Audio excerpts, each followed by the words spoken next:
2 பேர் ரட்சிக்கப்படுறான். அதில் ஒருத்தன் 20 வருஷத்துக்கு முன்னாலேயே ரட்சிக்கப்பட்டான்.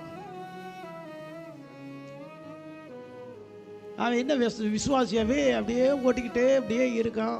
போகிற சபைக்கும் பிரயோஜனம் இல்லை, குடும்பத்திலையும் பிரயோஜனம் இல்லை, யாருக்கும் ஒரு பிரயோஜனம் இல்லை. போயிட்டு பைபிளை தூக்கிட்டு சர்ச்சுக்கு போயிட்டு அல்லேலூயா தோத்திரம் போட்டு வீட்டுக்கு வர்றான். எதுக்கு போகிறான், எதுக்கு வாழ்கிறான்னே தெரியாது.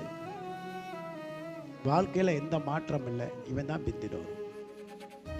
நேற்று சர்ச்சுக்கு வந்தான், ரட்சிக்கப்பட்டான், மனம் திரும்பினான், தேவனோடு பேசுகிறான், உறவு வைக்கிறான், தேவன் அவனோட பேசுகிறாரு, ஊழியத்தின் ரகசியங்களை பேசுகிறாரு, பல காரியங்களை பேசுகிறாரு. அவன் தேவனுக்காக எழும்பு பிரகாசிக்க. இவன் தான் முந்தினோர்.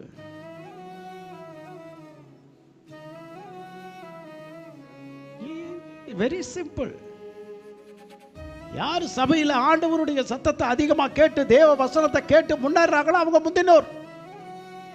யார் அஜாக்கிரதையாக கேட்டும் கேட்காத மாதிரி ஏசாயா சொன்னது போல காதுகள் இருந்தும் கண்கள் இருந்தும் காணாமலும் காதுகள் இருந்தும் ஐயோ பிந்தினோர். இந்த பிந்தினோரை பற்றி இதில் ஒரு பெரிய சப்ஜெக்டாக உட்காந்து பாடமாக எடுத்துக்கிட்டு இருக்க முடியும்? தெரியுமே. வசனத்துக்கு கீழ்ப்படியாதவங்க பிந்தினோர், வசனத்துக்கு கீழ்ப்படிஞ்சவங்க முந்தினோர்.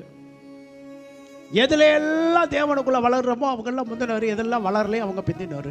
Very easy.